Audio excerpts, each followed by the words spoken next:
لا حول ولا قوة إلا بالله العلي العظيم. أعوذ بالله من الشيطان الرجيم. بسم الله الرحمن الرحيم. الحمد لله الذي هدانا لهذا وما كنا لنهتدي لولا أن هدانا الله. لقد جاءت رسل ربنا بالحق. الصلاة والسلام على أشرف الأنبياء والمرسلين خاتم النبيين بالقاسم محمد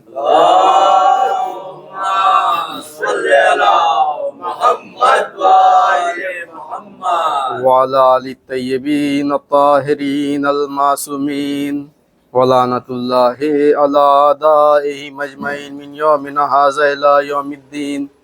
أما بعد فقد قال الله تبارك وتعالى في القرآن الكريم. بسم الله الرحمن الرحيم. وما خلقت الجن والإنس إلا ليعبدون. صلوات پڑھیں. اللهم صل على محمد وآل محمد. عزیزان گرامی و بزرگان قدر، مسلسل اسی آیت کے ذیل میں گفتگو ہو رہی ہے جس میں خالق کائنات اللہ تعالیٰ ارشاد فرما رہا ہے وما خلقت الجن والانس الا لیعبدون، کہ ہم نے انسانوں اور جنوں کو خلق نہیں کیا لیکن صرف اپنی عبادت کے لیے. تو گزشتہ جمعے بھی اس آیت میں بیان کیا گیا تھا کہ عبادت مقصد حیات انسان ہے، یعنی انسان کی زندگی کا مقصد عبادت الہی ہے.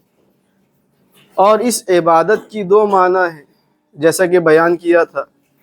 ایک ہے عام معنی، ایک ہے خاص معنی. عام معنی یعنی ہمیں اپنی زندگی حکم پروردگار عالم کے مطابق گزارنا ہے. خاص معنی یعنی جیسے خاص طور سے جو عبادتیں ہوتی ہیں، نماز ہے، روزہ ہے، حج ہے، زکوٰۃ ہے. تو عزیزان گرامی، عبادت کی عام معنی کو دیکھتے ہوئے ہمیں اپنے ہر عمل کو اس اعتبار سے گزارنا ہے کہ خداوند عالم ہم سے کیا چاہتا ہے. ہم اپنی زندگی کو اس اعتبار سے گزاریں جس طرح سے اللہ تعالیٰ چاہتا ہے، اس لیے کہ ہم اللہ تعالیٰ کے بندے ہیں، اللہ کے عبد ہیں. اور عبد کی حقیقت کیا ہے؟ ایک سوال ہمارے ذہنوں میں یہ آ سکتا ہے کہ ہم اللہ تعالیٰ کی عبادت کیوں کریں؟ کیا وجہ ہے؟ کیا ضروری ہے اللہ تعالیٰ کی عبادت کرنا؟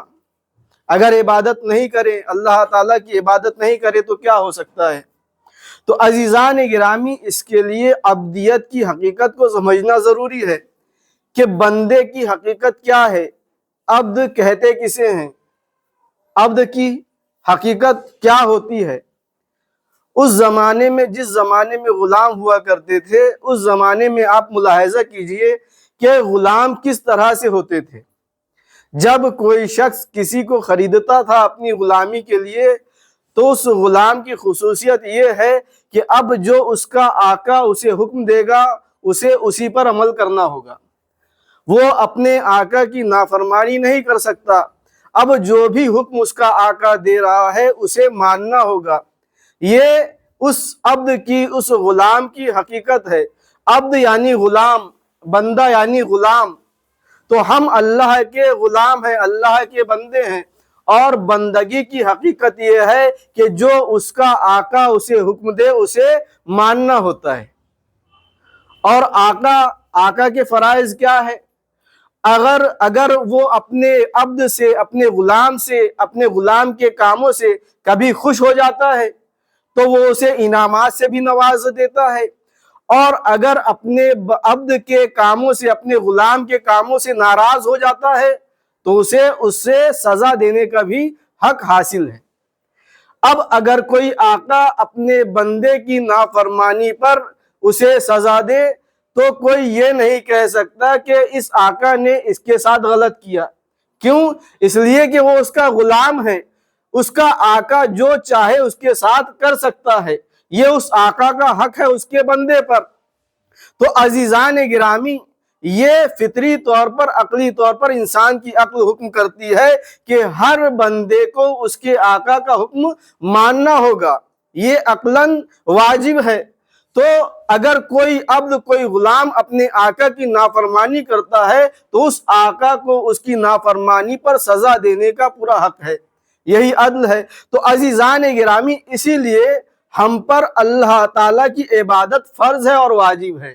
کیوں؟ اس لیے کہ ہم اس کے غلام ہیں، ہم اس کے عبد ہیں، اور عبدیت کی حقیقت یہ ہے کہ ہمیں اپنے آقا کی ہر حکم کو ماننا ہوگا۔ صلوات پڑھیں محمد وعلی۔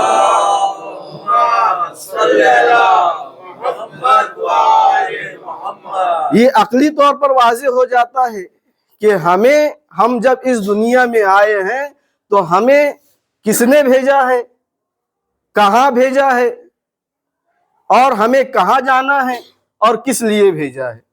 یہ 4 سوالوں پر اگر ہم غور کر لیں اور اپنی زندگی پر اچھے سے عمل کر لیں تو ہماری زندگی بہترین بن سکتی ہے۔ ہم کہاں سے آئے ہیں؟ اللہ تعالیٰ کی جانب سے آئے ہیں۔ کہاں آئے ہیں؟ اس دنیا میں آئے ہیں۔ کس لیے آئے ہیں؟ اللہ تعالیٰ نے وہ بھی بتا دیا، عبادت الہی کے لیے آئے ہیں۔ اور کہاں جانا ہے؟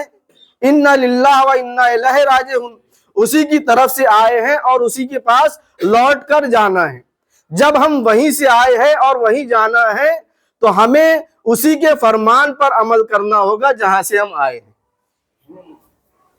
اور دوسری دلیل جسے متکلمین اکثر علم کلام میں بیان کرتے ہیں، وجوب شکر منعم، یعنی کسی نعمت کے دینے والے کا شکریہ ادا کرنا۔ آپ اس دنیا میں بھی ملاحظہ کرتے ہیں، یہ اکثر مثال دی جاتی ہے، حالانکہ مثال بہت اچھی تو نہیں ہے۔ مثلاً وہ افراد جو سگریٹ پیتے ہیں، جب انہیں کوئی سگریٹ دے دیتا ہے تو وہ فوراً کیا کرتے ہیں؟ دینے والے کا شکریہ ادا کرتے ہیں، جبکہ وہ جانتا ہے کہ یہ سگریٹ پینا میرے لیے مضر ہے، میری جان اس سے ہلاک ہو سکتی ہے۔ اس کے باوجود اسے جو چند لمحے کے لیے اچھا لگا سگریٹ پینا، اس چند لمحے کے لیے اس نے اس سگریٹ دینے والے کا شکریہ ادا کیا۔ کیوں؟ اس لیے کہ وہ اسے نعمت سمجھ رہا ہے، حالانکہ وہ اس کے لیے نعمت نہیں ہے بلکہ زہر ہے۔ تو عزیزان گرامی، اللہ تعالیٰ نے جہاں ہمیں اتنی ساری نعمتیں دی ہے، لمحے لمحے پر ہم اس کی نعمتوں سے گھرے ہوئے ہیں، ہماری پوری کی پوری زندگی نعمت الہی سے بھری ہوئی ہے، تو عزیزان گرامی یہ انسان کی عقل کا تقاضا ہے، انسان کی عقل یہ حکم کرتی ہے کہ جس نے ہمیں اتنی نعمتوں سے نوازا ہے ہم اس کا شکریہ ادا کریں۔ اور اس کا شکریہ کس طرح سے ادا کیا جا سکتا ہے؟ اس کے احکامات پر عمل کر کے، نماز پڑھ کے، روزے رکھ کے، حج کر کے۔ تو عزیزان گرامی، ہمیں عبادت الہی کو انجام دینا ہے۔ اور ہم عبادت الہی کو کس طرح سے انجام دے سکتے ہیں؟ کہاں سے معلوم ہوگا کہ ہم اللہ تعالیٰ کے حکم کو انجام دے رہے ہیں یا نہیں؟ تو اللہ تعالیٰ نے ان احکامات کو قرآن مجید میں بتا دیا، اور اسی قرآن میں بیان کر دیا، ان الدین عند اللہ الاسلام، کہ اللہ کے نزدیک دین صرف اور صرف اسلام ہے۔ اور یہ دین اسلام 2 چیز سے مل کر پورا ہوتا ہے، ایک ہے اصول دین اور ایک ہے فروع دین۔ اصول دین یعنی توحید، عدل، نبوت، امامت اور قیامت، ان اصولوں کو بھی اللہ تعالیٰ نے قرآن مجید میں بیان کیا۔ سورہ توحید جس میں توحید کا بیان ہے، عدل کا بیان ہے قرآن مجید میں، نبوت کا، امامت کا بیان ہے قرآن مجید میں، قیامت کا بیان ہے قرآن مجید میں، اور فروع دین جیسے نماز، روزہ، حج، زکوٰۃ، خمس، تو یہ تمام چیزوں کو اللہ تعالیٰ نے بتا دیا قرآن مجید میں۔ تو ہمیں اب اصول پر بھی عمل کرنا ہے اور فروع پر بھی عمل کرنا ہے۔ جیسا کہ ایک آیت ہے، ثم لتسألن یومئذ عن النعیم، کہ آخرت میں نعمت کے بارے میں بھی سوال ہوگا۔ جب یہ آیت بیان کی جا رہی تھی تو امام علی رضا علیہ السلام کے دور میں صلی اللہ محمد وآل محمد دربار لگا ہوا تھا، علماء کا مجمع تھا، گفتگو ہو رہی تھی، تو علماء نے اس آیت کو پیش کیا امام کے سامنے اور کہنے لگے اس سے مراد ٹھنڈا پانی ہے، اس کا سوال ہوگا۔ تو امام نے آواز لگا کے فرمایا کہ دنیا میں جب ہم کسی کو اپنے گھر بلاتے ہیں، مہمان بلاتے ہیں، تو کوئی میزبان اپنے مہمان سے ان نعمتوں کا سوال نہیں کرتا جو اس کے سامنے اسے دیا ہے، دسترخوان لگایا ہے۔ وہ ٹھنڈے پانی کا سوال نہیں کرتا، وہ اچھی غذا کے بارے میں سوال نہیں کرتا۔ تو وہ خالق کائنات جس نے اس دنیا کو خلق کیا ہے، کیا وہ ان چھوٹی چھوٹی چیزوں کے بارے میں سوال کرے گا؟ بلکہ اس آیت کے بارے میں ہمارے جد نے یعنی امام جعفر صادق علیہ السلام نے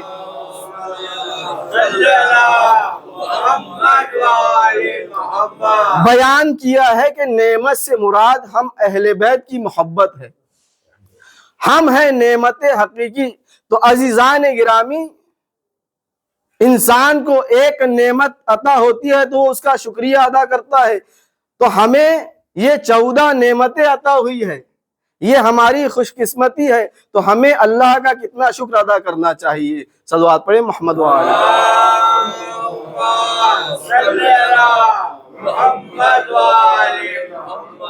عزیزان گرامی، ہماری خلقت ہوئی ہے عبادت کے لیے۔ نماز پڑھنا عبادت ہے، روزہ رکھنا عبادت ہے، حج کرنا عبادت ہے، زکوٰۃ نکالنا عبادت ہے، خمس نکالنا عبادت ہے۔ لیکن یہ عبادتیں ہماری کب قابل قبول ہے؟ جب ہم اس کی حفاظت کریں۔ اللہ نے نماز کا بھی ذکر کیا ہے قرآن مجید میں، روزے کا بھی ذکر کیا ہے، اور جو ان نماز روزوں کو بچانے والی چیز ہے اس کا بھی ذکر کیا ہے۔ نماز، روزہ، حج، زکوٰۃ، یہ تمام چیزیں خصوصی عبادت ہے، لیکن یہ کب قابل قبول ہے؟ جب قرآن کی اس آیت پر عمل ہو جائے۔ کون سی آیت ہے؟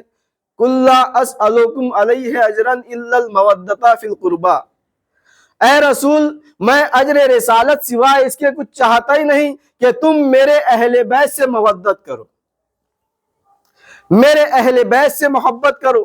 تو عزیزان گرامی، جہاں پیغمبر اسلام نے دین اسلام کے تمام احکامات کو پہنچایا، نماز پہنچائی، روزہ پہنچایا، حج پہنچایا، زکوٰۃ کے احکامات بتا دیے، خمس کے احکامات بتا دیے، تو اب اس کی قبولیت کا ذریعہ بھی بتانا تھا۔ جہاں پیغمبر اسلام ان کاموں کو انجام دے رہے تھے، نماز کے احکامات کو پہنچا رہے تھے، روزے کے احکامات کو پہنچا رہے تھے، تو مومنین کو احساس ہوا کہ ہم اجر رسالت پیش کریں۔ جو رسول اللہ نے اتنی محنت کی ہے، اتنی تبلیغ کی ہے، اتنی مصیبتیں اٹھائی ہے اس دین کے احکامات کو پہنچانے کے لیے، تو ہم کچھ تو اجر رسالت پیش کر دیں۔ جب اجر رسالت پیش کرنے کے لیے آئے تو یہ آیت نازل ہوتی ہے کہ میں اجر رسالت نہیں چاہتا سوائے اس کے کہ تم میرے اہل بیت سے مودت اختیار کرو۔ تو اگر ہمیں نماز کی اجرت دینی ہے، روزے کی اجرت دینی ہے، حج کی اجرت دینی ہے، یعنی اگر نماز کو قبول کروانا ہے، روزے کو قبول کروانا ہے، حج کو قبول کروانا ہے، تو ہمیں مودت اہل بیت اختیار کرنی ہوگی، تب جا کے یہ ہماری عبادتیں قابل قبول ہیں۔ آج اس دنیا میں امت مسلمہ کے درمیان اور خود ہمارے عقائد والوں کے درمیان بھی ایسے لوگ موجود ہیں جو ہمارے عقیدے کو خراب کرنے کے پیچھے پڑے ہوئے ہیں۔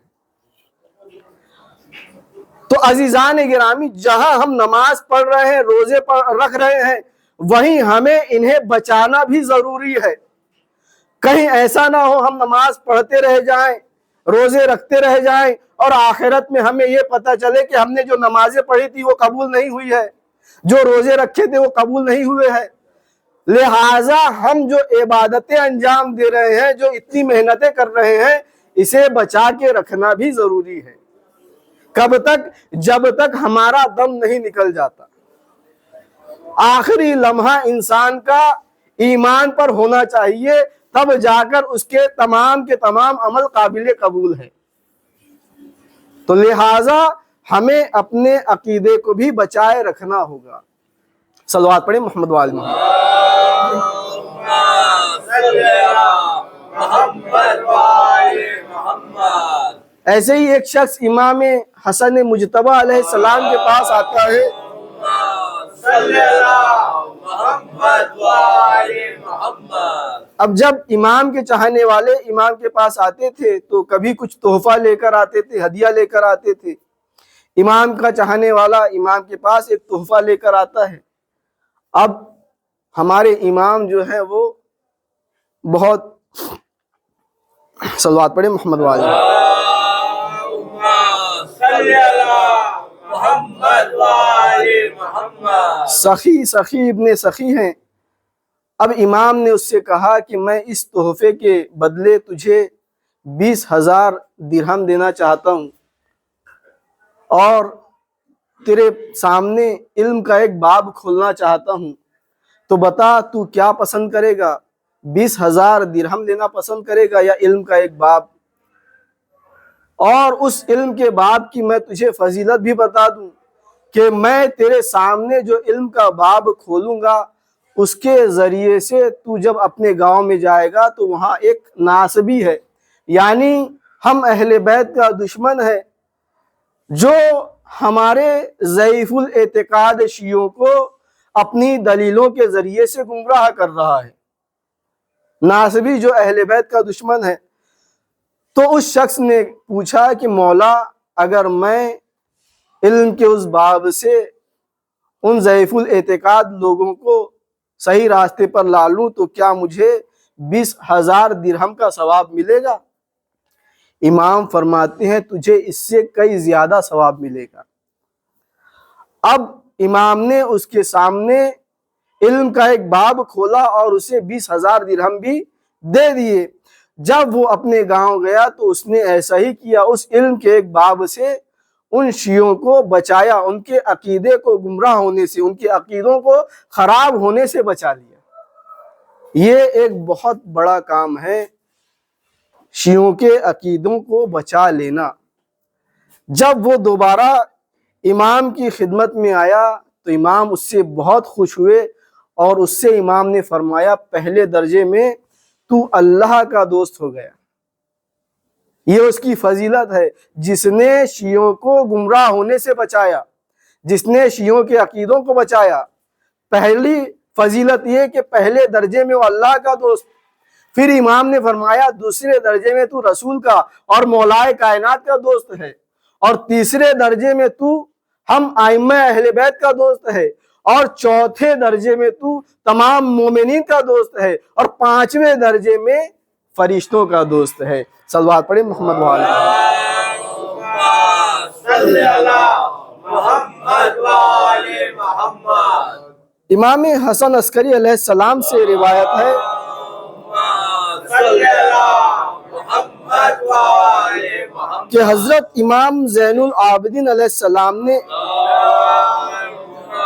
صلی اللہ محمد وآل محمد ایک شخص سے فرمایا اگر تمہارے 2 دوست ہوں، ان میں سے ایک دوست مالدار ہو اور جب بھی تمہاری اس سے ملاقات ہو تو وہ ہر ملاقات پر تمہیں 10,000 درہم کی تھیلی دے، اور دوسرا دوست عالم ہو اور اس سے جب بھی تمہاری ملاقات ہو تو وہ تمہیں ایسی چیزوں کی تعلیم دے جس کی وجہ سے تم ابلیس کی ایک گرہ سے آزاد ہو جاتے ہو،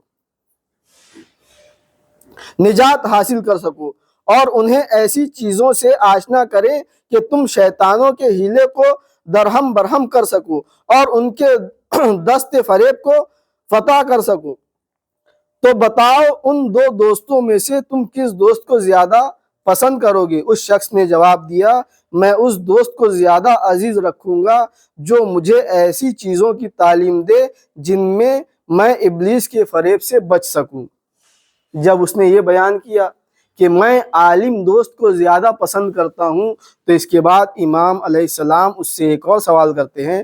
آپ نے اس سے پھر دوسرا سوال کیا اور فرمایا اچھا یہ بتاؤ کہ اگر ایک شخص کافر کے پاس، یعنی تمہارا جو دوست ہے شیعہ ہے، ایک شخص کافروں کے پاس قید ہو اور ایک شخص نواسب یعنی جو اہل بیت کا دشمن ہے اور خاندان نبوت کے دشمنوں کے استدلال یعنی جو دلیلیں دیتے ہیں، دلیلیں دے کر عقیدے سے گمراہ کرتے ہیں، اس کی قید میں پھنس رہا ہو، وہ اسے اپنے دلائل سے گمراہ کرنا چاہتے ہوں، تو ان دو قیدیوں میں سے تم کس کو آزاد کرنا پسند کرو گے؟ اس نے عرض کی، فرزند رسول آپ خدا سے دعا کرے کہ اللہ پاک مجھے اس کے صحیح جواب کی توفیق عنایت فرمائے۔ اس نے دعا کی، خدایا اسے توفیق عطا فرما۔ اس شخص نے کچھ دیر تأمل کرنے کے بعد کہا، مولا میں مومن کو جو ناصبیوں کے ہاتھوں قید ہے چھڑانا زیادہ پسند کروں گا۔ اب اس کے بعد وہ ارشاد فرماتا ہے، اور اس کی چند وجوہات ہے کیوں ناصبیوں کے ہاتھوں سے چھڑانا کیوں پسند کروں گا۔ وہ بیان کرتا ہے، اگر میں مومن کو نواسب کے جال ضلالت سے چھٹکارا دلانے میں کامیاب ہو گیا تو وہ دوزخ کا ایندھن بننے سے بچ جائے گا۔ یعنی اگر اس کا عقیدہ خراب ہو جاتا تو وہ مرنے کے بعد جہنم میں جاتا۔ اس کے برعکس اگر میں کسی مومن کو کافروں کی قید سے نجات دلاتا ہوں تو زیادہ سے زیادہ وہ اپنی طبی عمر پا کر مر جائے گا۔ یعنی کافر کے ہاتھوں سے اگر کسی کو چھڑا لیتا ہے تو زیادہ سے زیادہ وہ اپنی طبی عمر پائے گا اور وہ مر جائے گا، وہ جنت میں ہی جائے گا۔ اگر بالفرض کافر اپنے قیدی کو قتل بھی کر دے تو وہ شہادت کی وجہ سے جنت میں جائے گا۔ اگر ایک شخص کافر کی قید میں ہے اور وہ کافر کی قید میں قتل ہو گیا تو اس کی موت شہادت کی موت ہے، شہادت کی موت کے بعد وہ جنت میں جائے گا۔ لیکن کوئی مومن نواسب کے جال میں پھنس گیا تو وہ دوزخ میں چلا جائے گا۔ اس لیے اس شخص نے کہا کہ میں اس نواسب کے چنگل سے، جال سے مومن کو بچانا زیادہ پسند کرتا ہوں۔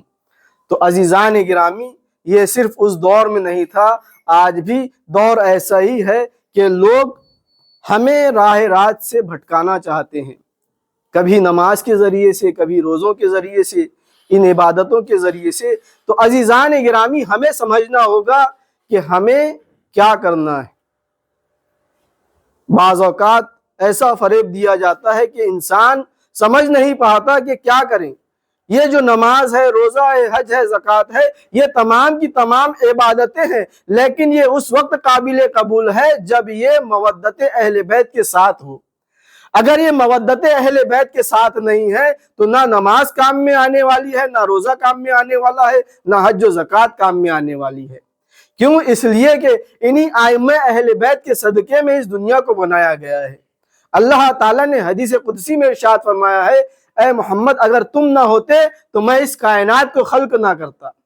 تو خلقت کائنات کیوں ہوئی ہے؟ محمد و آل محمد کے صدقے میں۔ اگر ہم انہی سے مودت نہ کریں تو نہ کوئی نماز فائدہ دینے والی ہے، نہ ہماری کوئی عبادت فائدہ دینے والی ہے۔ وصلی علی محمد وآلہ الطیبین الطاہرین المعصومین۔